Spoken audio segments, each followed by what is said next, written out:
Nós vivemos numa sociedade democrática. Ainda por cima na sociedade em que vivemos. Mas uma sociedade desigual é uma sociedade onde somos todos mais infelizes. I don't want to live in a society. Vivemos numa sociedade. Nós vivemos numa sociedade. Vivemos numa sociedade que vale a pena.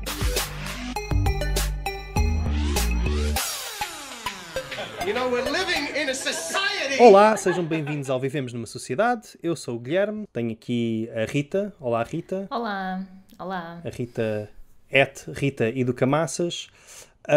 Como estamos num contexto, pronto, que a gente já deve estar farta de ouvir, estamos num contexto de pandemia, temos muitos números preocupantes nas notícias todos os dias. Nós achámos por bem ter um convidado. Primeiro, só esclarecer umas coisas, porque nós recebemos muitas perguntas sobre uma tal de Catarina, um João. Assim, podemos garantir-vos desde já que isto sempre foi um podcast a dois. E é inteiramente possível que, se alguma vez houve pessoas com esse nome, estão num campo de reeducação. De qualquer das maneiras, temos aqui um convidado, portanto, para não nos sentirmos sós, é o Mário André Macedo. Olá, Mário. Olá, tudo bem? Tudo bem. O Mário, além de enfermeiro, é formado em saúde pública, estou a dizer bem?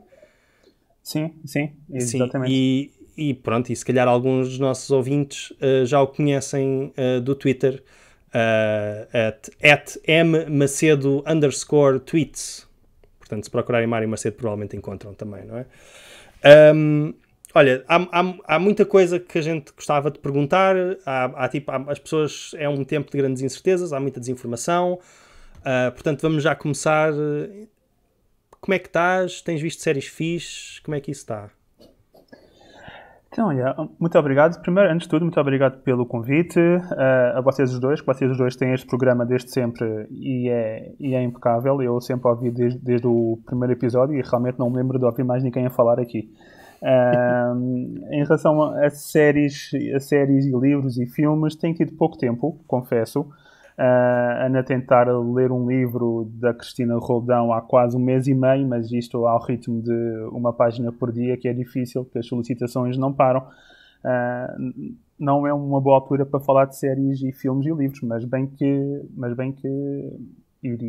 iria adorar. Se quiserem, daqui por uns meses falamos sobre filmes e séries e músicas.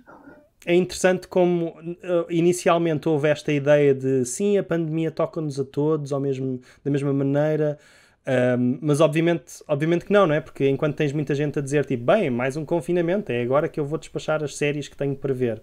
Há muitas pessoas, se calhar não te revês muito nesse discurso, não é? Não, nesse não. Significa mais trabalho. Nesse não. Para nós é...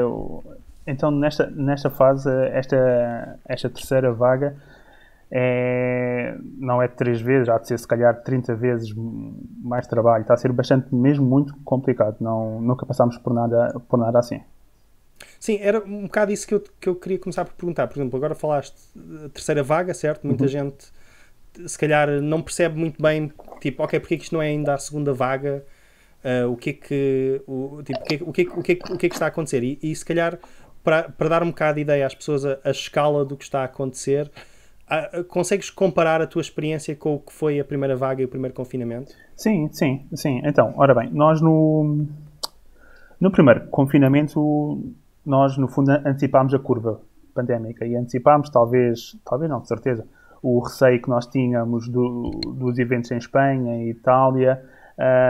Criou uma percepção subjetiva. Posso alongar-me também um bocadinho aqui sobre a parte das percepções, que uma pandemia, no fundo, há 2 tipos de percepções, a objetiva e a subjetiva, e é muito curioso ver como elas depois acabam por influenciar a própria resposta à pandemia, não é? Nós, na primeira vaga, tínhamos objetivamente uma situação que não era catastrófica, era preocupante, sem dúvida, mas não estava muito longe de ser uma catástrofe, mas a percepção subjetiva estava muito, muito à frente, até pelo receio do próprio desconhecido. Isso fez com que, por um lado, Portugal antecipou a evolução da curva pandémica e confinámos cedo, confinámos bem e confinámos tão bem que A variante que estava a circular nessa altura extinguiu-se. Não há mais... a variante do vírus que circulou nessa altura já não existe. Tal foi o sucesso do nosso confinamento. Agora... Espera, mas desculpa, sim, antes de continuares, isso quer dizer que as que nós temos agora são essencialmente todas novas, todas importadas? Sim e não. Ora bem, sem querer ser demasiado técnico, até porque eu também não sou virologista, mas todos os vírus mutam-se. Pronto, uns mais que outros, uns mutam-se de uma forma quase que louca, como o da gripe, outros de uma forma mais comedida, como o do sarampo, por exemplo. Os coronavírus mutam-se de uma forma ali intermédia, vá. Pronto. Ou seja, sempre que um vírus invade uma célula, faz milhões de cópias, inevitavelmente algumas dessas cópias têm erros, a maioria desses erros não tem significado nenhum, o vírus fica igual, muitos desses erros até são prejudiciais para o próprio vírus, mas há uma ou outra que acaba por beneficiar o vírus e faz com que o vírus consiga, por exemplo, chegar mais rápido à próxima célula, e ao chegar mais rápido à próxima célula tem uma vantagem competitiva em relação aos outros e pela seleção natural acaba por se tornar mais dominante. No fundo, pronto, é isto que acaba por acontecer. Outra coisa importante é que, apesar disto ter vindo a acontecer, ainda não estamos tecnicamente na presença de um novo vírus, ou seja, isto pode ser um bocado difícil de perceber, mas o vírus no fundo é o mesmo, ou seja, os anticorpos continuam a fazer efeito, as vacinas continuam a fazer efeito. Neste caso falamos de variantes e não de um novo vírus, para simplificar. Okay. Certo. Portanto, é como aos cachorros, né? Que tens, que eles ainda são todos a mesma espécie, mesmo que tenham uns têm orelhas mais compridas, outros são mais felpudos, mais curtas. E sim, uns têm umas riscas, outros têm outras riscas, mas é tudo... Okay. Por enquanto, ainda é o mesmo vírus e os anticorpos e as vacinas ainda são eficazes para o que existe. Ok. E ainda na sequência disto, nós temos ideia de quantas estirpes é que estão espalhadas por Portugal neste momento? Por Portugal, muitas. Mesmo muitas. Sim, no último relatório do INSA, e eles fazem isto por amostragem, nós não temos uma capacidade como os ingleses têm, de fazer uma coisa exaustiva, eles fazem isto por amostragem, mas mesmo por amostragem, eles em 500 e poucas amostras tinham, bem, já vou falar um bocadinho de cor, que já li isto aqui há uns dias, mas tinham 5, 6 variantes diferentes na altura, no relatório deles, sendo que havia duas grandes maioritárias, que era uma que nem sequer teve direito a ter um nome próprio, era uma que circulava por aí, e a outra que nos preocupa mais, a tal variante que foi primeiramente identificada em Inglaterra, que na altura, isto é 12 de janeiro, já era responsável por 15% dos casos identificados naquela amostra. Certo, e que agora está a ser, de certa maneira, responsabilizada pelo fecho das escolas, não é? Estavam a dizer que a partir de um certo ponto, se estivesse de tal maneira espalhada, teria sido urgente ou era urgente fechar as escolas. Para quem... Posso força interromper aqui? Se calhar esta pergunta é um bocado precoce, mas em relação ao fecho das escolas, Mário, achas que estavas a favor, continuas a favor, achas que devia ter sido só para miúdos a partir dos 12 anos ou para toda a gente como foi agora? Achas que há evidência científica que substancie este fecho?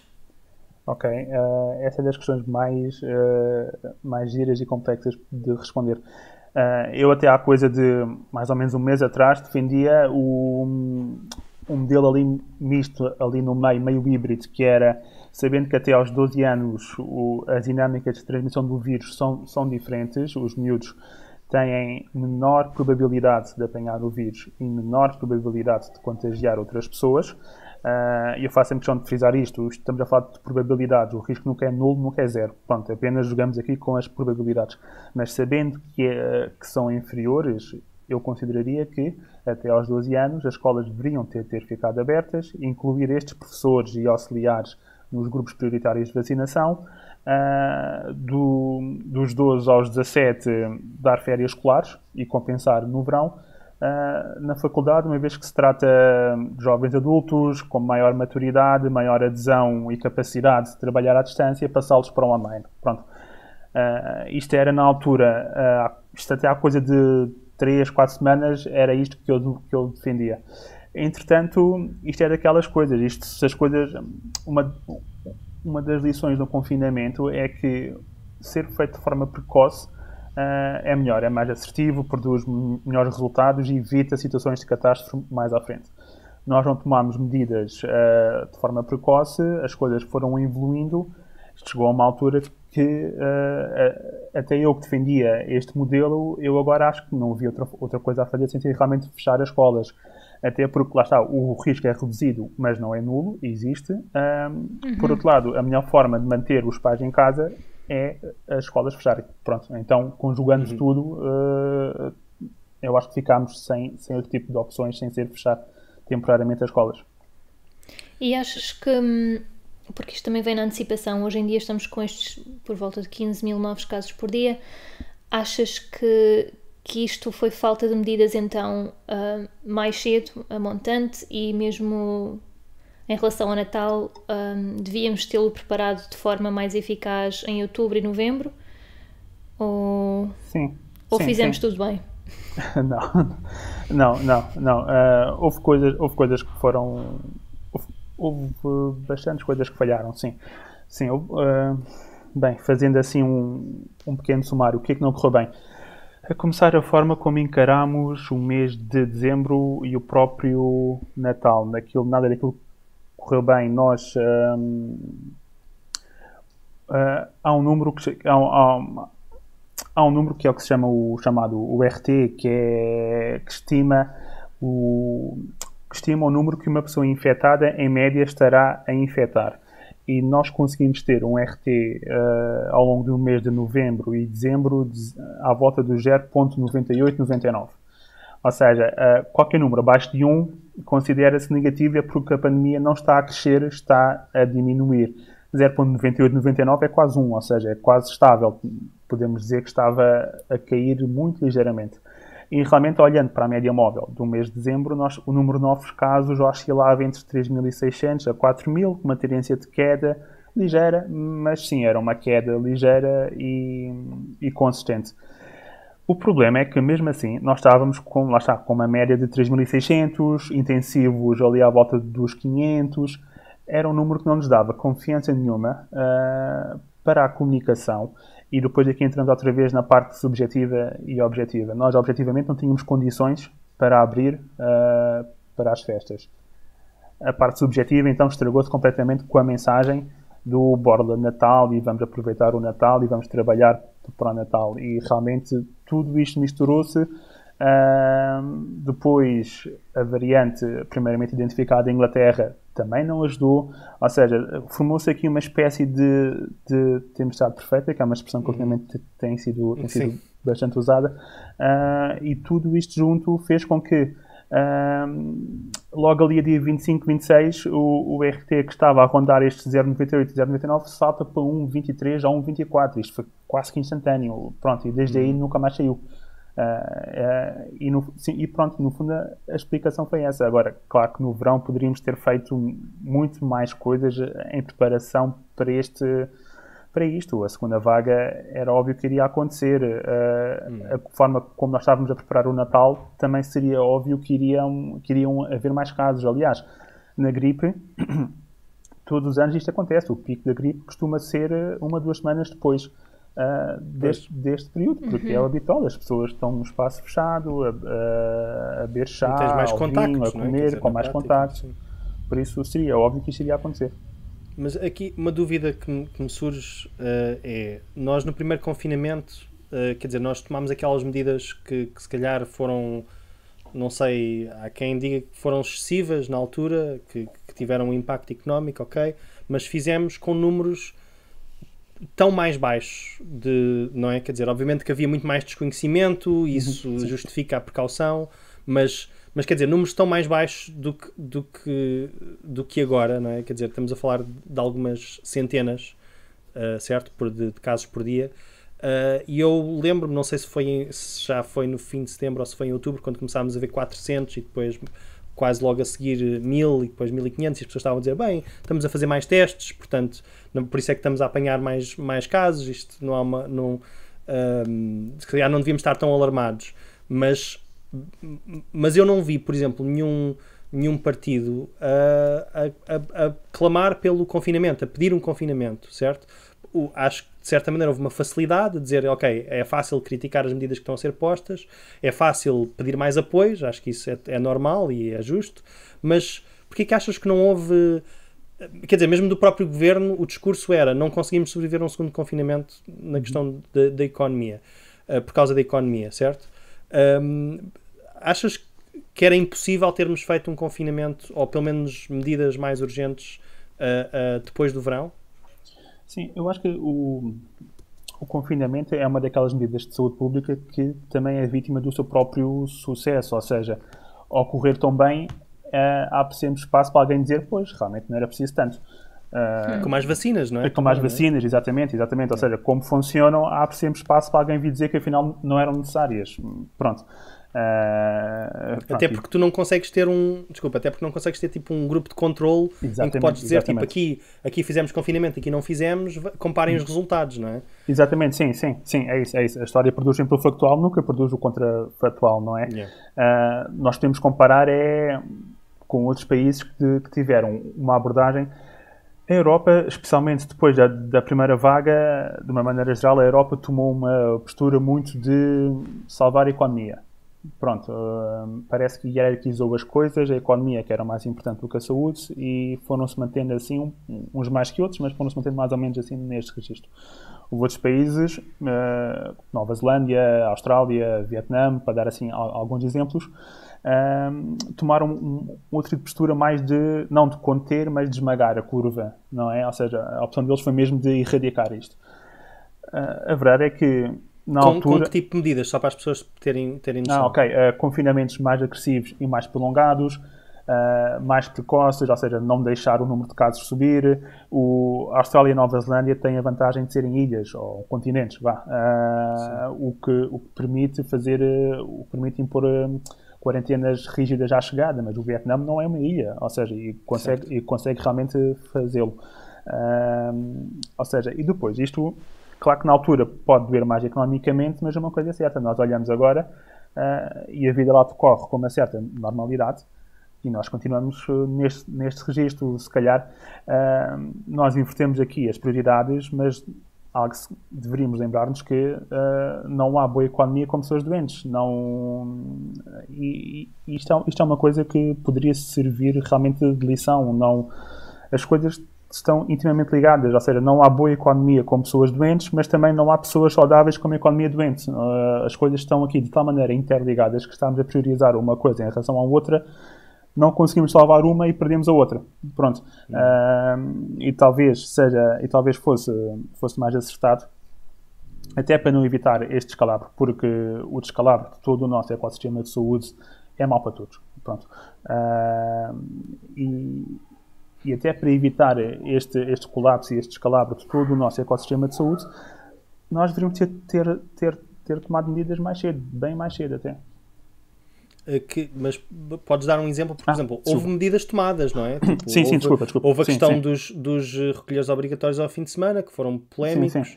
E a parte política? Tinhas perguntado também sobre... Sim, e também da parte política. Eu se calhar pode-me estar a escapar a algum partido, mas eu tenho ideia que da esquerda à direita não vi ninguém dizer ok, temos que confinar já, estamos com 1000 casos ou o que for. Pois. Sabes que eu acho que, do meu ponto de vista, bem, primeiro confinar... exceto, lá está, naquela fase em que a percepção subjetiva ajudava a isso, e só agora, perante este descalabro, é que também é possível, é uma coisa que é muito impopular. Ou seja, é muito impopular, é uma coisa para técnicos dizerem, para especialistas dizerem e serem insultados logo a seguir. Eu lembro-me que isto, logo no princípio de janeiro, a TVI convidou-me para ir falar umas palavrinhas sobre a pandemia. Eu falei que era preciso confinar e recebi imensas mensagens de pessoas muito indignadas com isso. Como é que eu era capaz de ir à televisão defender confinamentos? Eu devia ser isto e aquilo outro. Pronto. Ou seja, isto não é uma coisa muito fácil, isto é uma coisa... Mas eu se calhar estou a ser simplista, não é? Porque eu estou a dizer confinamento quando na verdade isso pode tomar várias formas e pode encapsular vários tipos de medidas muito diferentes. Exatamente, não é? Pode. E nós, olha, por exemplo, um bom, pelo menos em teoria, era um bom exemplo, na prática não correu assim tão bem, mas correu bem o suficiente, que era os tais níveis de risco, o encerrar aos fins de semana. O encerrar aos fins de semana tinha uma explicação técnica muito gira, que é, eu que há tempos até que partilhei isso, um estudo belga sobre a gripe, que aos fins de semana, uma vez que não há escola e há menos atividade laboral, tem um efeito. Aquilo tem um efeito de mini confinamentos, o que ajuda a que a gripe não se propague tanto. Por exemplo, o Natal antes das festas, há um período de férias escolares, há um período também de menos atividade laboral, a atividade gripal também diminui depois de ter o pico. Ou seja, é possível fazer, desde que os números não sejam catastróficos, claro, é possível fazer estes mini confinamentos. O governo tentou fazer isso com aqueles feriados em dezembro, o dia 1 e o dia 8, ou dar as tolerâncias a dia 30 e a dia 7. O que é que errou aí? Só que depois também essas tolerâncias foram deixadas ao critério do privado e eu não conheço nenhum privado que tenha optado por dar ponte. Era isso mesmo que eu ia dizer.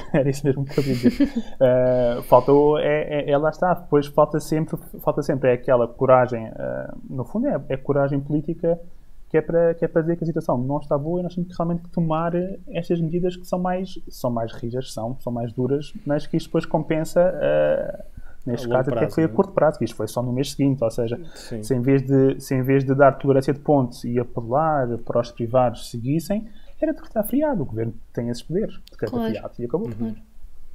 E eu acho que na altura no UK também eles estavam com o caso da nova estirpe, mas que no UK eles fizeram férias de Natal mais cedo, ou seja, os miúdos deixaram de ter aulas mais cedo, o que de alguma forma, se a nossa família se vai reunir a 24, mas 14 dias antes disso já está toda a gente em casa, não é? Os miúdos já estão em casa, acho que também tinha potencial para resultar, mas mais uma vez se calhar não estamos a apostar tanto na prevenção, mas estamos a ser reativos, não é? Sim, bastante reativos, é o que eu acho. Sim. É o que eu acho. E essa para mim é mesmo a grande diferença da primeira vaga para agora. Nós antes não estávamos a ser ativos, a agir antes, a antecipar, agora estamos a ir muito atrás da curva. Mas somos tipo, vítimas do nosso próprio sucesso, basicamente. Ou seja, ganhamos aquela confiança de termos sido, lá está, proativos da primeira vaga e achar que fomos um exemplo no mundo. É isso. Mas sabes que, por um lado, é bem capaz de ser isso. Eu não sei até que ponto aquela história do milagre português, se o governo realmente acreditou de tal maneira nisso, no milagre português, que isto agora ia sempre correr bem, porque é um milagre português. Eu não sei até que ponto... Exato, que éramos uma exceção, não é? Uma exceção, exatamente. E como somos a exceção, está tudo bem. Isto basta fazer aqui uns ajustezinhos e pronto. Mas isto realmente, preparar uma sociedade para a pandemia, isto são precisas medidas, é preciso todos trabalharmos para o mesmo. O calendário escolar, como a Rita disse agora, tinha que ser mais versátil. E este ano nós já sabíamos que seria assim, que inevitavelmente haveria momentos mais difíceis. O calendário escolar deveria já estar preparado para pôr férias aqui, antecipar acolá. Sabemos que no verão nós temos 2 meses e meio, 3, que nos dá alguma margem de manobra. Também nos podemos perguntar porque as aulas só começaram na altura normal, em vez de começarem 2 ou 3 semanas mais cedo, para termos ainda mais margem, ou seja... isso é preciso mesmo um esforço da sociedade toda. As empresas, muitas delas não querem. Eu continuo a receber relatos que continuam a não cumprir com o teletrabalho. Eu faço, então, mas faz uma denúncia à ACT, pode ser anónima e tudo, mas depois a ACT não tem meios para isto tudo. Ou seja, isto não é fácil. E nós, para conseguirmos ultrapassar isto, é preciso boas medidas do governo, óbvio, boa comunicação, responsabilidade individual, mas também é preciso que os atores centrais do setor privado também cumpram a sua própria responsabilidade. E esse exemplo que tu deste, Rita, é ótimo, ou seja, o governo apela a que sejam feitas tolerâncias de ponto e realmente ninguém as cumpre. Pois. Sim, esse caso que dizes, não é? Por exemplo, de patrões não respeitarem o teletrabalho, eu conheço alguns que, lá está, isto são trabalhos ainda por cima que poderiam ser feitos em teletrabalho e que, inclusive, no primeiro confinamento já tinham sido feitos em teletrabalho. E que existe uma espécie de exigência. Só que aqui é que nos deparamos com uma coisa que é, podemos apelar à responsabilidade individual, mas muitas vezes, claro que existirão casos de irresponsabilidade, mas muitas vezes a pessoa está a meter na balança eu estou-me a arriscar a perder o emprego versus eu estou a arriscar-me a apanhar uma doença e infectar outras pessoas, sim, não é? Sim. Mas, por exemplo, dentro desse registro, achas que está a faltar alguma coisa em termos de medidas neste momento? Ou seja, já tendo passado o momento em que podíamos prevenir e estando numa escala catastrófica, o que é que sentes que falta? Se sentes, claro. Sim, em termos de medidas de confinamento geral, é isso? Antes de passarmos e não só, se tiveres alguma opinião sobre as questões económicas, mas... Ok. Então, se calhar deixamos a saúde em específico mais para daqui a uns minutos. Isto em questões... Era preciso um confinamento semelhante ao de março. Não sei se vocês conseguiram assistir à reunião do Infarmed de dia 8 ou 9 de janeiro, por aí. E na altura, esqueci-me sempre do nome do senhor, coitado, e eu até gosto imenso dele. Mas ele fez uma apresentação bastante boa, e onde, segundo as projeções dele, se o confinamento fosse igual ao de março, ou seja, um confinamento mesmo a sério, com uma redução da mobilidade que chegou em alguns períodos a 90%, nós em 2 semanas, os casos na altura estavam à volta dos 10 mil e iriam subir para os 14 mil, e depois iriam começar a decair lentamente e só ao final, no fundo, 8 semanas, iríamos voltar aos números de dezembro, ou seja, à volta dos 3.500. E isto num cenário de um confinamento a sério, igual ao de março, e tomado logo naquela altura, como se fosse amanhã. Pronto. Exato. Entretanto, a opção foi esperar, reunir e depois, naquele espaço de semana, tomar 3 decisões diferentes. Fecha a TL, abre a TL, fecha a escola, abre a escola e até que depois acabámos por encerrar tudo. Pronto. E agora tocaste num ponto que realmente é super importante, que é a parte económica e da própria rede social, que é... eu percebo perfeitamente que isto é muito difícil, especialmente para pequenos negócios, mandar fechar cafés ou lojas de roupa ou fechar isto tudo mas é o ganha-pão daquelas pessoas. Eu percebo isso perfeitamente e eu não sou insensível. Eu acho que ninguém da saúde pública é insensível a isso, e também até no seguimento daquilo que eu tinha dito há pouco, ou seja, uma pessoa pobre será uma pessoa mais doente. Eu não quero ninguém pobre. Aliás, um dos objetivos políticos era garantir que a pandemia não iria empobrecer ninguém, que a pandemia não vai pôr ninguém na rua, como já pôs, que a pandemia não vai tirar o emprego a ninguém. A rede social e o discurso económico e social deveria estar focado e centrado nisto, em garantir que não será pela pandemia que as pessoas vão ficar pobres, que vão perder o teto ou que vão perder o seu emprego. Tu sentes que, lá está, não tendo conseguido prevenir, não é? Tipo, chegando a este ponto, uma das coisas que teria sido importante, e de facto tivemos tempo para preparar isso, porque sabia sempre que vinha uma segunda vaga, era preparar o próprio SNS para portanto, ter aquela, lá está, não conseguindo prevenir, pelo menos tratar e cuidar, não é? das pessoas. Consegues dar-nos uma ideia do que é que foi feito e do que é que não foi feito? Porque eu sei que havia muitas promessas, por exemplo, em relação ao número de profissionais que estavam que havia uma espécie de hemorragia de profissionais de saúde, não é? No SNS. Consegues dar-nos uma ideia um bocadinho do que é que se processou nestes meses entre confinamentos? Sim. Então, houve coisas que foram feitas e bem feitas e que correram bem. Houve coisas que foram bem feitas, mas ficaram pela metade. E houve coisas que não foram feitas. Se calhar das coisas que melhor correram foi... Nós, em março, fomos apanhados, não de calças na mão, mas sem luvas na mão. Ou seja, em termos de material de proteção, havia muito pouco naquela altura. Depois foi uma confusão. o Ministério aí agiu bem, centralizou as compras e começou, ou seja, ao centralizar as compras, teve mais poder negocial, conseguiu comprar em maior quantidade, conseguiu distribuir, mas além de fazer isso, também deu total liberdade aos hospitais para os que conseguissem comprassem também. E isso realmente surtiu efeito. E se nós em março, abril, eu lembro-me de receber e-mails a dizer que as máscaras existem, devem usar, mas tenham cuidado, pronto, ou seja, isto agora já não existe, as coisas estão lá, nós podemos usar à vontade, não, ou seja, esse problema felizmente passou à história. Eu no meu hospital nunca tive falta de máscaras e luvas, apenas tivemos estes avisos para usar, mas exatamente, eu sei de colegas meus que passaram por mais dificuldades.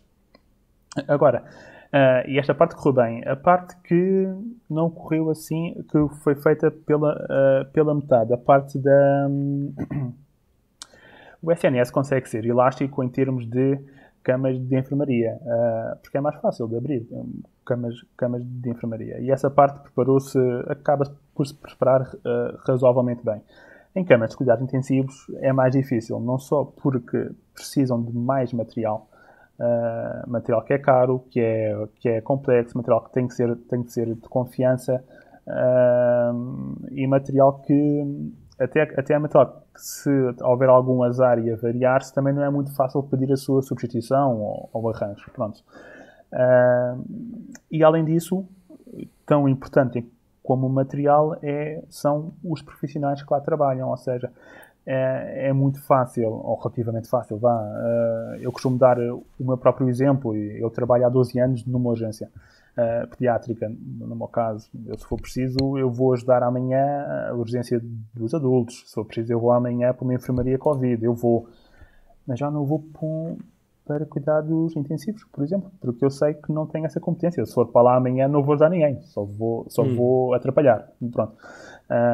E nós perdemos uma janela de oportunidade este verão, que era agarrar a enfermeiros, médicos, auxiliares, como o meu caso, por exemplo, e realmente integrá-los, pô-los uns turnos a trabalhar em intensivos, que é para eles aprenderem, porque esta curva de aprendizagem é lenta, mas faz, ou seja, nós poderíamos no verão ter criado aqui um grupo de enfermeiros, médicos, auxiliares que tivessem capacitados para, se fosse preciso agora, pegarem junto de colegas mais experientes e a coisa dava-se. Pronto, esse é um exemplo que não foi feito. Essa decisão teria de ser de quem, Mário? Teria de ser do centro hospitalar ou teria de ser da ministra? Esse tipo de decisão? De um ou de outro. Podia ser uma indicação central do próprio Ministério, pronto, a facilitar que isso fosse feito, ou a garantir que isso fosse feito. As próprias chefias locais também poderiam ter agido de forma autónoma. Pronto, os hospitais de EPE deveriam ter mais autonomia, mas a autonomia que têm é suficiente para isto. Pronto. De resto... Mas e só para esclarecer, isto era uma coisa que se tinha falado, que se sabia que era uma possibilidade ou que era uma potencial necessidade, ou ok, em retrospectiva teria sido bom? É assim, bem, agora é sempre aqui... Eu lembro-me na altura de ouvir falar mesmo na altura de dizer que os enfermeiros, quer dizer, muito poucos saberiam fazer uma traqueostomia, ou que estariam formados para isso. Isso já em março do ano passado, portanto, acho que foi falado. Sim. É verdade. É assim, é claro que podemos sempre agora entrar aqui na parte subjetiva. Eu diria que sim. Se calhar, eu nunca previ que chegasse onde está a chegar agora, mas seria previsível que, pelo menos ao que chegou a dezembro, que já não era uma situação fácil, porque temos 500 pessoas internadas em cuidados intensivos nacionalmente, não é fácil. Pelo menos esse número já seria previsível, e mesmo só esse número, em contexto de pandemia, sem vacina, porque depois não nos podemos esquecer que o próprio absentismo dos enfermeiros, auxiliares, médicos, é muito maior do que era há um ano atrás, porque os próprios profissionais ficam doentes, os próprios profissionais também ficam de isolamentos profiláticos, os que têm filhos, os filhos que estão na escola, no colégio, há um caso lá, têm que ir para casa. Ou seja, o próprio absentismo, o nosso absentismo este ano está a níveis também nunca antes visto. Por isso, seria sempre cauteloso ter mais profissionais habilitados a trabalhar naquelas áreas. Mas eu digo que isto foi feito pela metade porque, por um lado, conseguimos algum aumento. Nós, em janeiro do ano passado, nós, camas públicas de cuidados intensivos, tínhamos 697 camas públicas. Neste momento, segundo o Ministério, estamos com 900 e qualquer coisa, e há sempre aquela capacidade de esticar mais um bocadinho, não muito mais como as de enfermaria, lá está, mas conseguimos esticar um bocadinho mais. Uhum. Houve aqui uma grande divisão esquerda e direita em termos políticos sobre haver um suposto atraso, ou seja, há as camas no privado, não é? Tipo, existe uma certa capacidade, não só em termos profissionais, mas em termos de infraestrutura no privado, e que se calhar podes-nos dar uma ideia de quanto é que já está a ser usado ou não. Mas a grande divisão foi, de certa maneira, à esquerda dizer, ok, devia haver uma requisição civil, nos termos que isso implica, versus à direita dizer, tipo, não, devia ter havido um acordo mais cedo com os privados, ou mais favorável com os privados, ou seja, tipo, a vida não tem preço, etc, esse tipo de argumentos. Qual é que é a tua visão desta discussão, e o que é que é a realidade neste momento desta questão?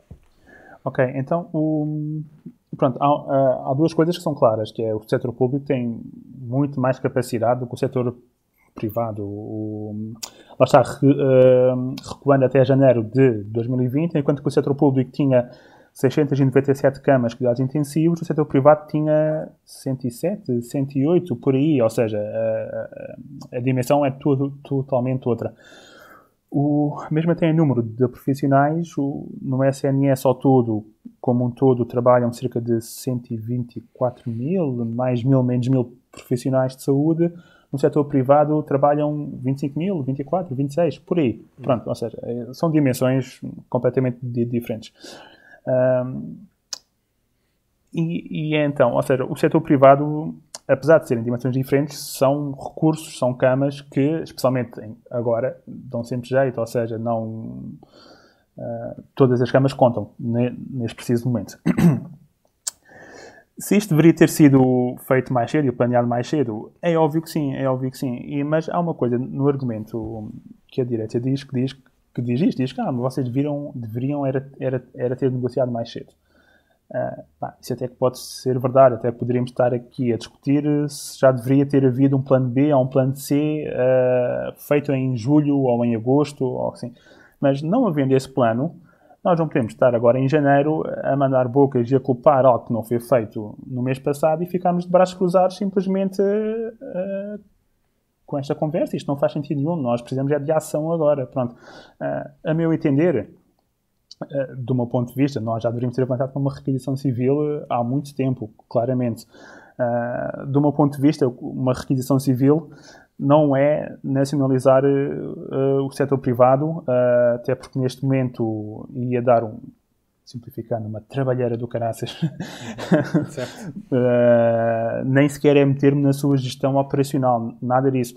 Eu falo em requisição no sentido em que nós juntávamos com a Luz, a CUF, as Luzidas e a Trofa Saúde, e dizíamos, nós precisamos destas camas, nós pagamos este preço que é igual ao que pagamos no SNS, e vocês disponibilizam, e ponto. Ou seja, não perdemos tempo a negociar, não perdemos tempo aqui a trocar favores, ou a dizer, não vou falar mal agora aqui da CUF, porque se calhar para o mês que vem posso precisar deles, ou qualquer coisa assim, porque no fundo é um bocado isso que se está a passar. Isto é o que faria sentido. Nós estamos... seguramente é a maior catástrofe de saúde pública das nossas vidas. Eu acho que não vamos voltar a passar por isto. Para já. Eu ia dizer das nossas vidas até agora. Até agora, exatamente, até agora. E custa muito perceber como é que, numa coisa desta dimensão, nós estamos a usar todos os recursos disponíveis e não estamos a coordenar isto de forma conveniente. E estamos a deixar cada um por si, a safar-se por si. Isto por não acaso, está a correr bem. É chocante. Eu estava a falar esta semana do caso do Hospital Torres Vedras, porque o Presidente da Câmara pediu ao Governo para ativar o protocolo internacional em que a Câmara pagava e ia pagar estadia para os médicos que viessem, ou enfermeiros, whatever, não sei de onde, mas internacional. E a 5 minutos do hospital tens uma CUF com via no minuto 32 camas, tens outro hospital privado a 5 minutos com 16 camas. Quer dizer, também não é nenhum número por aí além, mas para além de camas, se tem internamento, tem de ter alguns funcionários pelo menos, não é? Portanto, que eu saiba, não foi feita nenhum acordo ou nenhuma requisição com esses 2 hospitais. E como é que não é? Porque já estamos a falar deste caso para aí pelo menos há 2 semanas.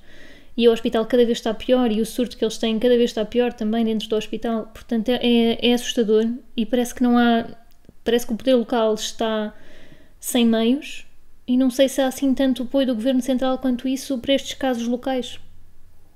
Sim, é verdade. E há uma coisa que tem estado a acontecer, que saiu nas notícias hoje ou ontem, por isso posso comentar à vontade, que no seguimento daquilo que aconteceu na Amadora Sintra, eles contrataram com o Grupo Luz 19 camas, mas foi um acordo bilateral. Contrataram 19 camas e os próprios profissionais são nossos, são do Hospital Amadora Sintra, que foram para lá, porque o Grupo Luz alegou que não tinha capacidade, cedia ao espaço, cedia ou alegava, pronto, os pormenores do acordo não sei comentar, mas pronto, o espaço está lá, mas com profissionais do SNS. Isto depois também cria uma coisa aqui, uma coisa que não é muito positiva e que não é o que nós queremos. O que é que isto significa? Isto significa que, não interessa qual hospital, para o caso não interessa, mas que o Hospital X contratou com o Y privado X camas, faz com que o hospital ao lado não tenha acesso àquelas camas, caso queira. O que faz com que alguém, neste caso, que mora na Amadora, se for preciso, tem mais 19 camas disponíveis, mas alguém que mora em Loures não tem mais 19 camas disponíveis. Ou seja, estamos a criar uma desigualdade, neste caso regional, local, que não é o que nós queremos. O que nós queremos é que as camas sejam ocupadas por quem delas mais precise e não apenas por morar em Almada, no Barreiro, no Seixal, em Setúbal, seja lá onde for. Ou seja, mais uma vez, isto só reforça que nós precisamos de uma coordenação regional. Nós precisamos de alguém que pegue no mapa e que diga e que saiba onde é que as camas estão e que consiga mobilizar todos os recursos que existam para as necessidades. Isso é a questão da falta de planeamento central, não é? Quer dizer, estas coisas estão a ser feitas de uma forma um bocado avulsa. Sim. Que lá está, depois cria essas desigualdades que mencionaste. Há uma coisa que me faz muita confusão nesta questão da requisição civil versus acordos, que é, se um dos argumentos que as pessoas dizem é mas no privado é mais barato do que no SNS, portanto devia haver um acordo que até é mais barato do que se fosse requisição civil, o que me faz muito pouco sentido, porque então se a requisição civil beneficia o privado, então eles não deviam ter qualquer problema com ela, não é? Quer dizer, parece-me que esse argumento, além de outra coisa, que é a requisição civil põe todo o poder, entre aspas, da negociação, que não é negociação nenhuma, é um mecanismo de emergência legal, não é? Do poder do Estado, portanto, quer dizer, como é que o Estado é lesado de certa maneira, porque o Estado é que determina as regras, não sei, já apanhaste esta conversa sobre... Depois houve muitos números a subir, eram 13 mil, afinal era menos de 2 mil. Consegues elucidar-nos um bocadinho aqui nesta questão? Sim, vou tentar porque financiamento hospitalar eu gosto muito, mas aquilo é hiper complexo, até eu às vezes tenho que ler e reler. Mas simplificando, esse argumento que o privado faz mais barato que o público nasce de uma coisa. O SNS ao contrário dos vários privados que existem, o SNS abrange todo o território nacional. Pronto. Logo tem sempre custos de contexto diferentes. O SNS faz muita formação, os internos, aos enfermeiros, até aos auxiliares, os técnicos de saúde, tudo isto é formação, tudo isto são custos. Lá está, o fato de ter que se montar um serviço que abranja todo o território nacional e não apenas certas zonas porque fazem sentido do ponto de vista económico e mercantil, tudo isto altera os próprios custos de prestação de cuidados. Pronto, acho que isto aqui é um bocado, ou deveria ser um bocado óbvio, não é? É diferente eu operar clínicas só em zonas ricas, onde sei que tenho sempre clientes, do que eu ter que montar uma estrutura que, além de ser nacional, garanta realmente os cuidados todos e garanta que haja numa zona como em Castelo Branco ou na Covilhã, onde eu não tenho neurocirurgia, mas garante que há lá um helicóptero que transporta as pessoas e que esse helicóptero está sempre disponível. Ou seja, estes custos de contexto, que muitas vezes as pessoas esquecem-se e quando falam muito rapidamente, porque é 100 euros mais barato aqui. É 100 euros mais barato porque o contexto também é outro, não é? Pronto. Por isso também começa por aqui. Depois, bem, agora com esta conversa perdi-me um pouco sobre o resto da tua questão. Financiamento. Sim, era a questão do custo, por exemplo, da requisição civil versus de fazer acordos, não é? Quer dizer, porque eu por acaso, eu se calhar até acho este tema tão interessante, porque é tão central aos argumentos sobre como é que deve ser o nosso sistema de saúde, não é? Como provavelmente tens noção, não é? Temos partidos que basicamente querem um sistema que eles dizem que querem como o da Alemanha, ou da Suíça, ou da Holanda, nunca falam dos Estados Unidos, obviamente, mas porque são sistemas diferentes, não é? Ou o que eles chamam de ADSE para todos, certo? O que é que, tu tens alguma opinião sobre esta questão, ou dos prós e contras de um sistema desses versus o nosso? Tenho. Tenho. Então, ora bem, o que é que nós podemos falar? Nós, os sistemas de saúde, por este mundo fora, os países que têm algum tipo de coisa montada, basicamente dividem-se em 3 tipos. O chamado sistema Beveridgeano, isto é um palavrão, referente ao Sr. Beveridge, que temos como o nosso, como o inglês, que é o maior exemplo mundial, o sistema mais bismarckiano, como o alemão, por exemplo, e depois temos o sistema mais americano, que é baseado em seguros privados. E muito mais ligado ao empregador, não é? Quer dizer, é o empregador que fornece o seguro de saúde. Pode ser, embora o sistema alemão, os seguros também são maioritariamente ligados ao empregador. A diferença é que são obrigatórios, ou seja, ninguém pode não ter seguro. E depois há um mínimo de coberturas que tem mesmo que ser assim. Depois foram criados esquemas para tentar tornar o sistema universal e também equitativo, ao contrário dos Estados Unidos, por exemplo. Depois, tem havido uma tendência, especialmente em países que tinham sistemas como o nosso, em que o Estado, porque em sistemas como o nosso, o Estado financia e presta os cuidados, ao contrário do sistema alemão. Também há hospitais públicos, o Estado não se afastou a 100% da prestação, mas a prestação é essencialmente privada e o financiamento é essencialmente público. Pronto, ao contrário do nosso, que o financiamento é público e a prestação também é ela pública. Tem havido uma tendência crescente em países que têm sistemas como o nosso, ou como o inglês, de serem um pouco mais híbridos ou mistos. Pronto, isso acontece com os privados ganham mais terreno, mais as PPPs também, que não fomos nós que as inventámos, importámos dos ingleses também, pronto, tudo isso. Depois, a comparação com a Alemanha, é verdade, a comparação com a Alemanha é sempre muito curiosa, se é mesmo escolher as cerejas certas, não é? A Alemanha é mais rica que nós, ou seja, a Alemanha tem mais recursos que nós. A Alemanha nós gastamos em saúde da parte pública cerca de 6% do nosso PIB em saúde. Os alemães gastam 9,5% em saúde, sendo que os 9,5% deles são mais... ou seja, isto é uma proporção. Se eles são mais ricos, 9,5% deles é muito mais dinheiro do que os nossos 6%. Por isso, logo aí isso, obviamente, tem que ter impacto na saúde. Depois, os alemães, ao terem mais recursos, também têm mais profissionais que nós. Têm mais médicos por 1000 habitantes, têm mais enfermeiros por 1000 habitantes. Se nós tivéssemos mais recursos, pelo menos mais recursos humanos, também conseguiríamos fazer mais coisas. O curioso é que... Os alemães têm hoje em dia muitos médicos portugueses, não é? Que vão para lá fazer a especialização porque não precisam de nota e recebem acho que 4.000 euros pela especialização, portanto estão muitos a ir para lá. Também tem, sim. Aliás, Portugal forma profissionais de saúde bastante bons e depois exporta-os. Lá está, eles têm mais recursos que nós, têm mais disso tudo, mas mesmo assim o SNS consegue ter níveis de desempenho que não envergonham ninguém, ou seja, nós conseguimos ter Os alemães, comparando alguns indicadores, eles têm uma maior prevalência de doença respiratória, nós temos uma esperança média de vida superior à deles, mesmo comparando com os holandeses também, que é uma comparação que muitas vezes é feita, o nosso SNS não faz muito menos que o deles, em alguns indicadores até que faz mais. Nós temos uma melhor taxa de mortalidade infantil, nós conseguimos muito melhor as nossas crianças que eles, e com menos recursos. Ou seja, um sistema como o nosso pode ser realmente bastante competitivo, pode ter níveis de desempenho bastante bons e até com menos recursos.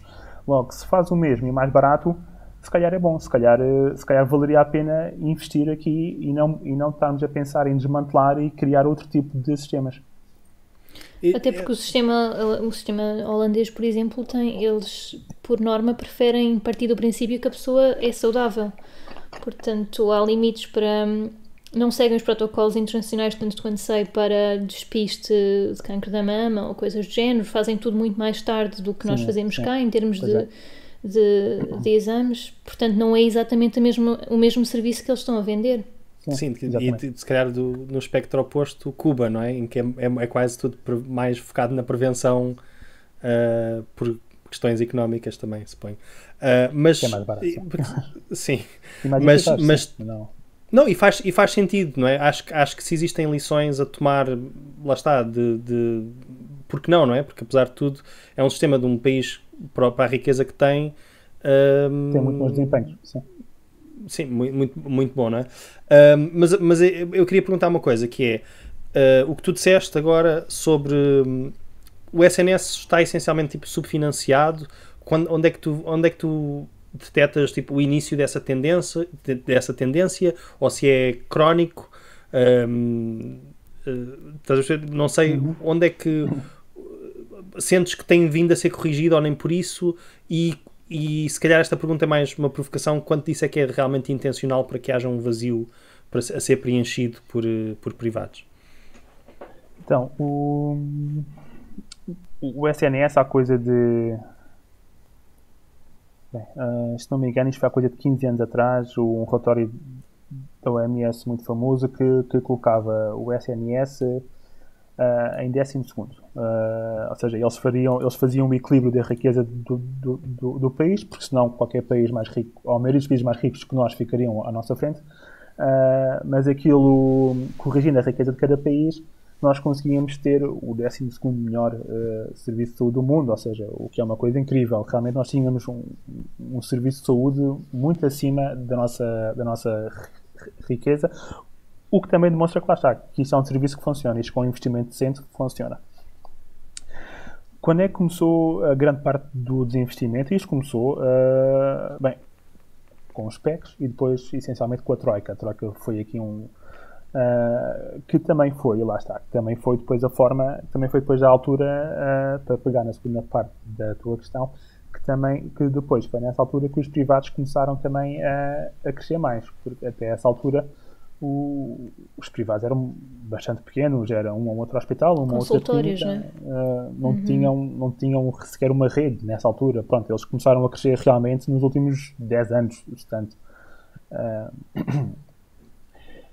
A Troika deu então esse abalo grande no nosso SNS, aquilo nunca recuperou a 100% em termos de investimentos. Nos tempos da geringonça houve alguma evolução, especialmente em termos de contratações, houve mais contratações, houve algum investimento, não na medida que seria necessário para compensar aquilo que não foi feito, porque isso depois é como que muitos liberais gostam de pensar que o choque na economia temos uma bola de basquete, eu bato na bola, a bola vai ao chão, cai muito rápido, mas depois recupera e até mais rápido, e até sobe mais alto, não é? Mas eu quando bato na bola, na realidade, a bola perde ar. E ao perder ar, bate no chão e quando regressa, já não regressa, já não volta sequer a onde estava. Ou seja, para regressar onde estava, eu tenho que lhe ajudar. E foi essa ajuda que falhou. Não houve este investimento extra, não houve... Olha, para dar um exemplo recente, há pouco tempo falei sobre isto, por isso ainda domino bem estes dados. Nós, de 2016 para 2018, em apenas 2 anos, o setor público na área metropolitana de Lisboa perdeu um equipamento de ressonância magnética, que é um equipamento que, para comprar um decente, custa à volta de €1 milhão, €1,5 milhão, para comprar uma coisa decente. Pronto. O setor privado ganhou duas no mesmo período. Isto é uma coisa recente, ou seja, isto é resultado de não investimento durante bastante tempo, que as máquinas foram se tornando obsoletas, foram-se avariando, teve que ser retirada, mas não houve dinheiro para substituir. Mas, por outro lado, ao lado, tens alguém com vontade de investir, que sabe que aquilo rende, e ainda por cima sabe que o setor público não está a investir, e então investe. E não tem problemas em investir €1 milhão, €1,5 milhão numa só máquina, que isto é só para aquela máquina, porque sabe que vale a pena, e vai investir. E podíamos falar em mais regiões do país. Em termos de ressonâncias magnéticas, a nossa situação não é propriamente famosa, antes pelo contrário. O que não faltam são exemplos que nós estamos a perder capacidade instalada, e mesmo ao lado abrem clínicas com máquinas novas, que depois, claro, assinam depois parcerias com o hospital mesmo ali ao lado. Pois. Não, e é um argumento que acho que qualquer pessoa pode ser sensível, que é, então, mas se temos listas de espera, então se temos uma coisa que pode ser feita no privado, mas que não... Pronto, e em casos de saúde muitas vezes há uma certa urgência, não é? Então, porquê que não se paga às pessoas para poder ir a esses serviços? Eu acho que as pessoas mas podem isso ser... já se faz, não é? Sim, claro. Isso até já se fazia, não se calhar na dimensão que as pessoas querem, não é? Que é simplesmente o utente dirigir-se ao privado e está tudo pago, mas já se fazia, os hospitais, os centros hospitalares já faziam certas cirurgias que encaminhavam para o privado e que eram pagas pelo SNS, mas depois também não sei a que nível é que o acompanhamento também está pago, não é? Porque depois se alguma coisa corre mal na cirurgia, não sei quantos mais follow-ups é que estão incluídos nesse cheque que o SNS paga. Sim, o que eu queria chegar é que depois, essencialmente, tipo, o público está um bocado a correr atrás do prejuízo, não é? Ou seja, em vez de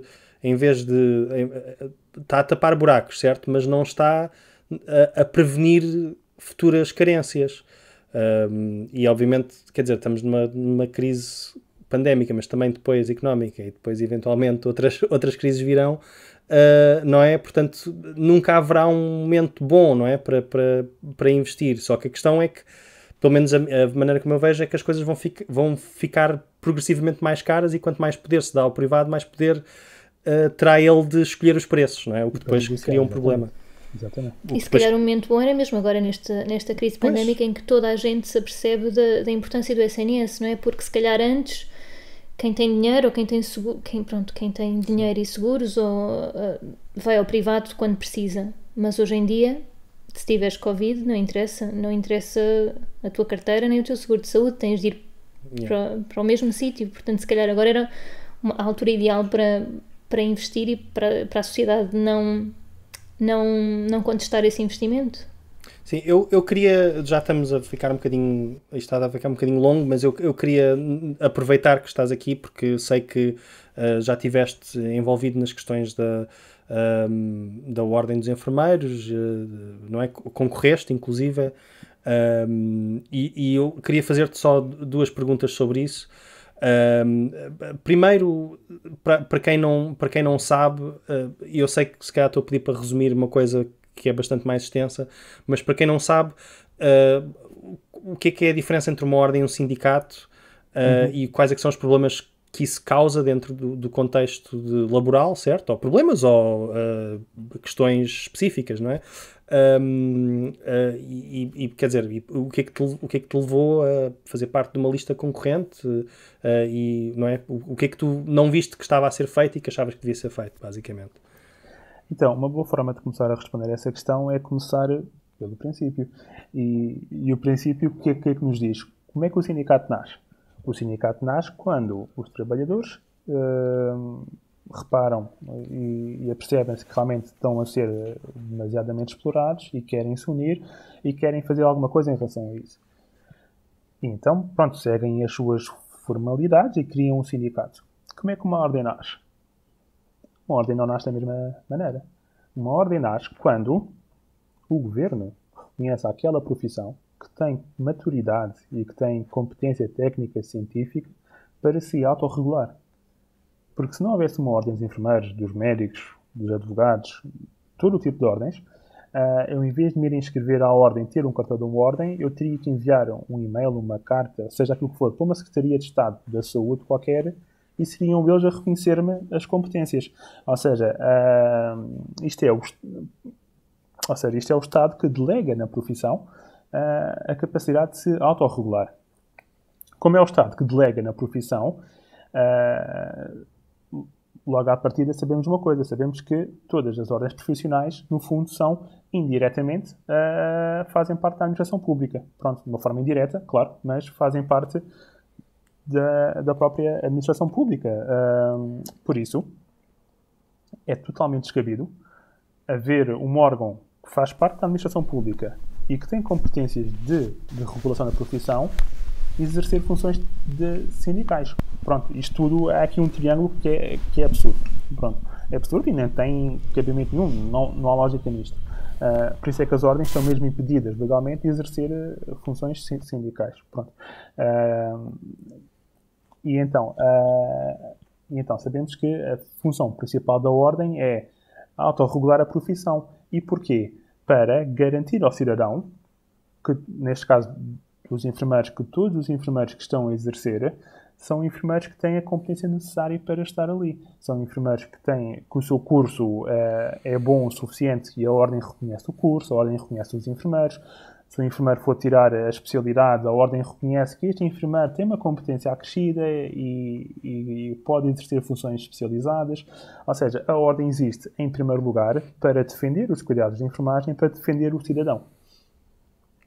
E esta é a razão de ser da ordem. A razão de ser do sindicato não é esta, é outra. Pronto. E esta, no fundo, é a grande diferença.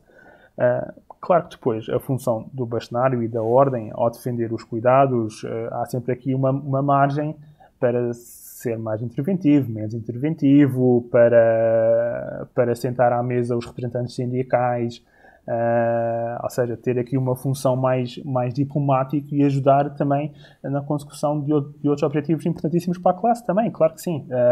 Claro que sim, e eu também espero que o faça. Agora, o que eu não espero é que sejam eles quase que o porta-estandarte das reivindicações laborais, porque isso já é descabido, isto já não faz sentido. Certo. E há um conflito interno, não é? De certa maneira, não é? Porque sendo eles, de certa maneira, agentes do Estado, não é? Que é que muitas vezes o empregador também, quer dizer, como é que podem representar ao mesmo tempo os interesses do empregador e do empregado. Exatamente. De uma maneira em que não haja conflitos, não é? Exatamente. E como é que podem ao mesmo tempo regular a profissão e ao mesmo tempo liderar lutas sindicais? Não, tudo isto não faz sentido. Porque o regular da profissão, a ordem tem o poder disciplinar, ou seja, ao proteger o cidadão, se um determinado enfermeiro fizer um enorme disparate, o cidadão pode fazer queixa à ordem dos enfermeiros, a ordem dos enfermeiros tem a obrigação de averiguar e, se for o caso disso, pode exercer a sua ação disciplinar sobre aquele enfermeiro. Pronto. Por isso, tudo isto não faz sentido.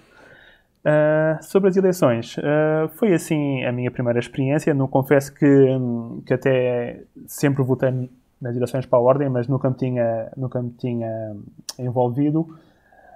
Isto já foi há um ano e meio atrás. Convidaram-me para participar e eu realmente não me revia neste género de liderança, nem na forma, nem no conteúdo, nem neste pisar de zonas cinzentas que eu considero que já não são funções da ordem, e então aceitei o desafio de concorrer à ordem, não para o cargo de bastonário, mas para a mesa da especialidade de saúde infantil.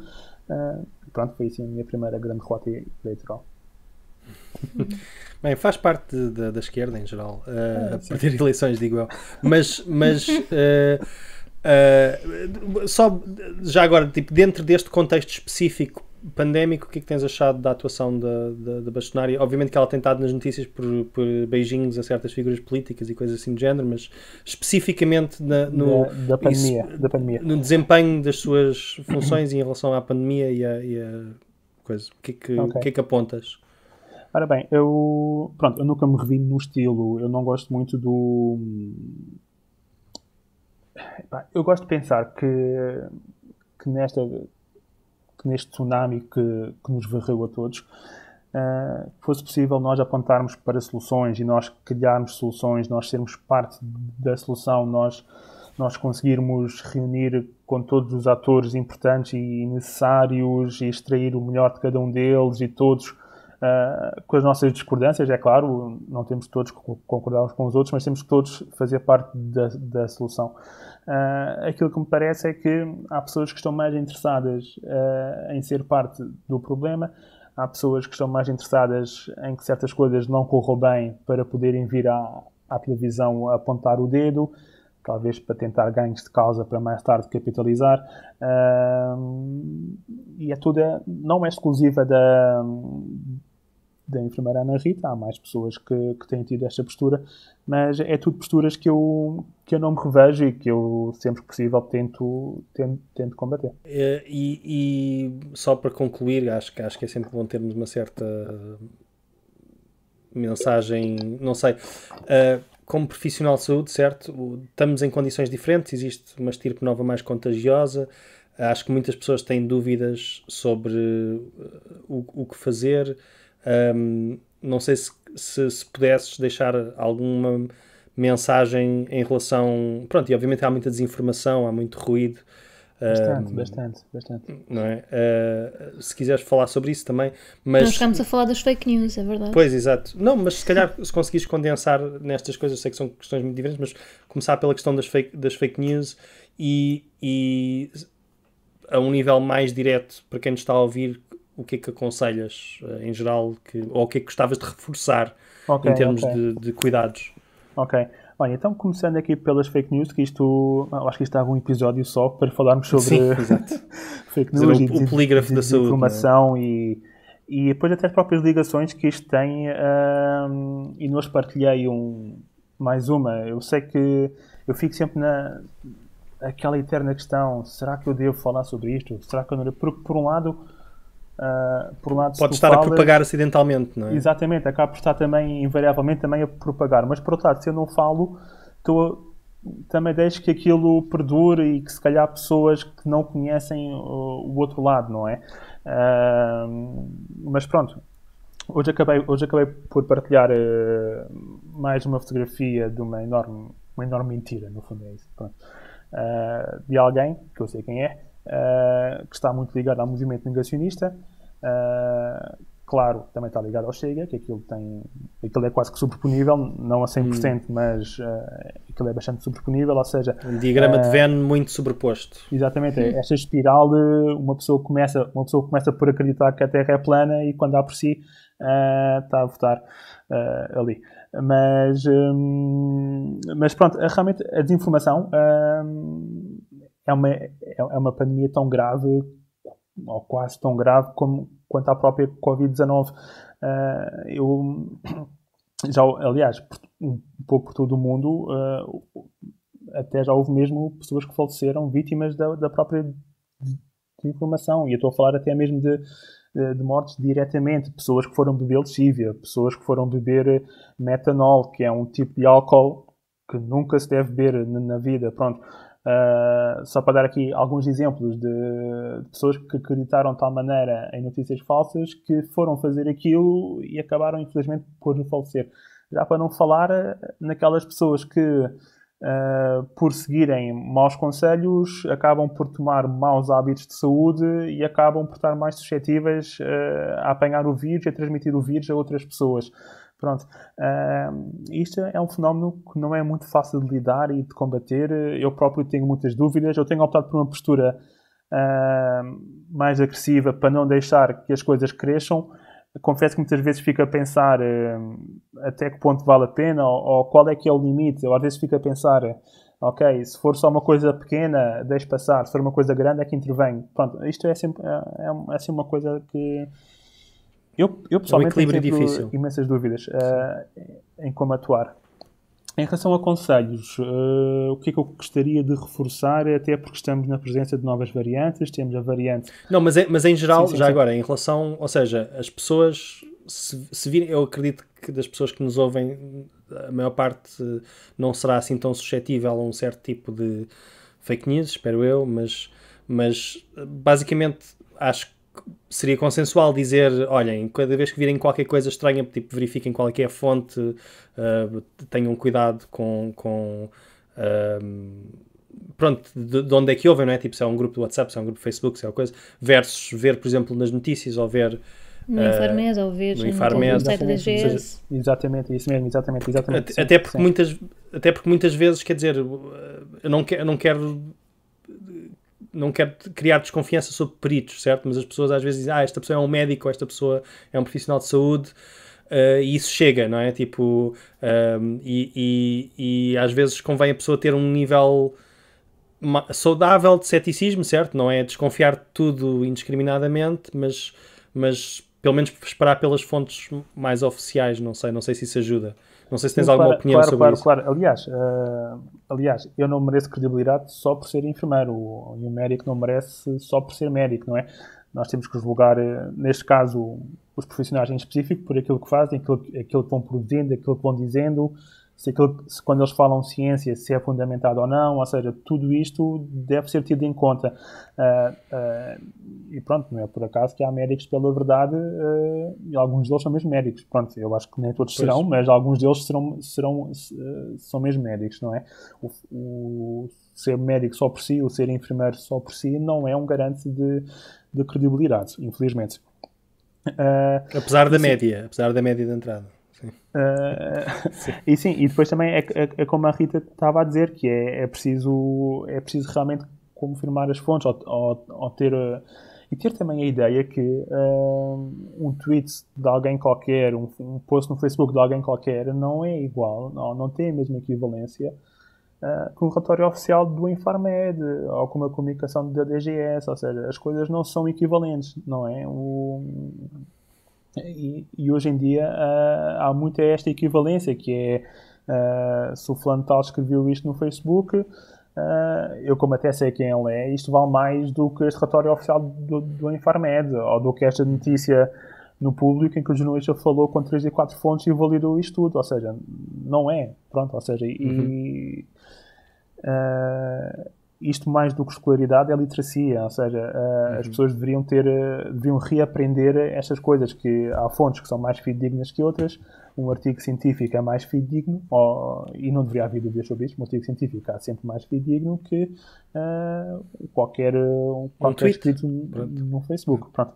Em relação a conselhos que eu gostaria de reforçar, até porque temos a variante primeiramente identificada em Inglaterra, que já circula por cá, a variante que também foi primeiramente identificada na África do Sul também já foi identificada por cá.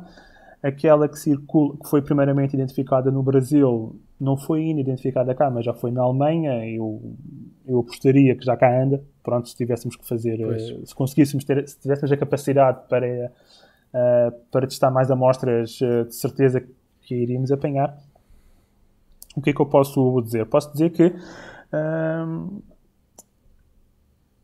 que os vírus não são mágicos. Realmente é isso, os vírus não são mágicos. Os vírus podem se mutar, podem evoluir, podem ganhar competências para transmitir mais ou para fazer mais qualquer coisa, mas continuam a seguir as mesmas regras da física e da biologia. Ou seja, o que funcionava para o vírus original também funciona para esta versão. O vírus não ganhou competências mágicas, foi competências para infectar mais ou mais rápido. Pronto. Por isso, aquelas medidas que nós fomos aprendendo ao longo destes últimos 11 meses, a higiene correta das mãos, o uso de máscaras, o distanciamento social, ou seja, todas essas não medidas... mexer na cara. O não mexer na cara, sim, exatamente. Eu passei a história toda a mexer na cara. Sim. Essa é mais difícil, é verdade. Para quem tem óculos ainda por cima. E para quem tem óculos, sim.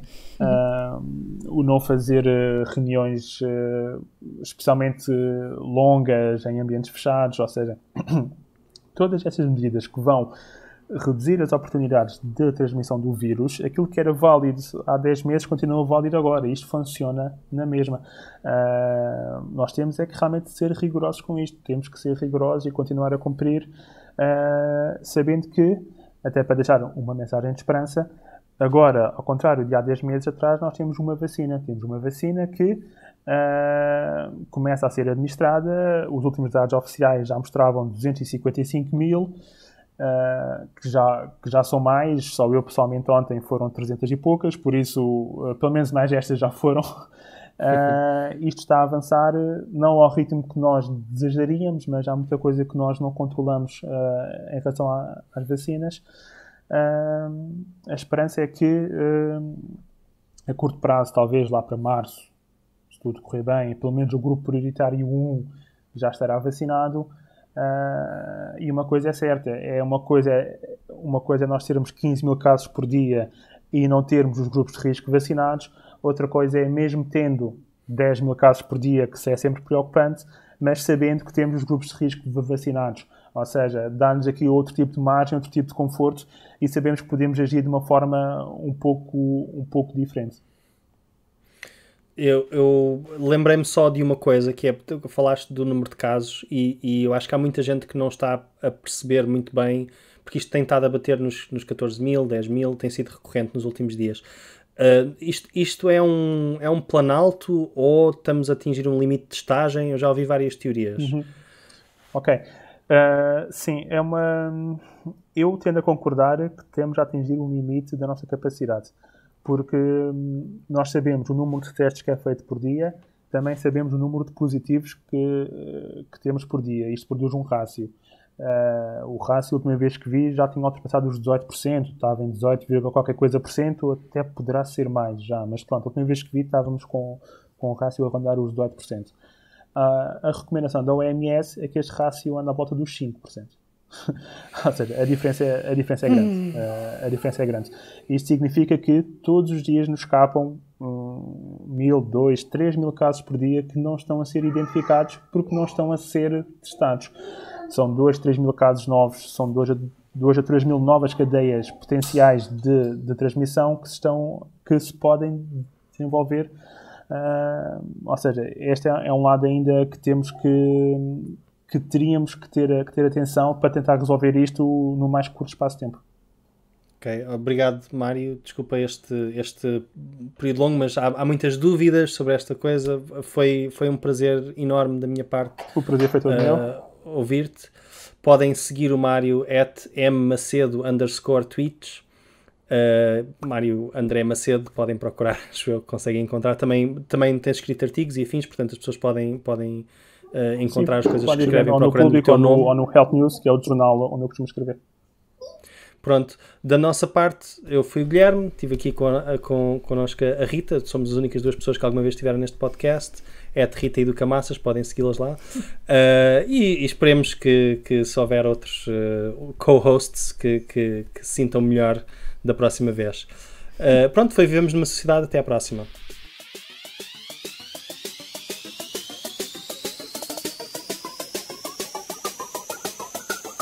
Nós vivemos numa sociedade democrática. Ainda por cima na sociedade em que vivemos. Mas uma sociedade desigual é uma sociedade onde somos todos mais infelizes. I don't want to live in a society. Vivemos numa sociedade. Nós vivemos numa sociedade. Vivemos numa sociedade que vale a pena. You know, we're living in a society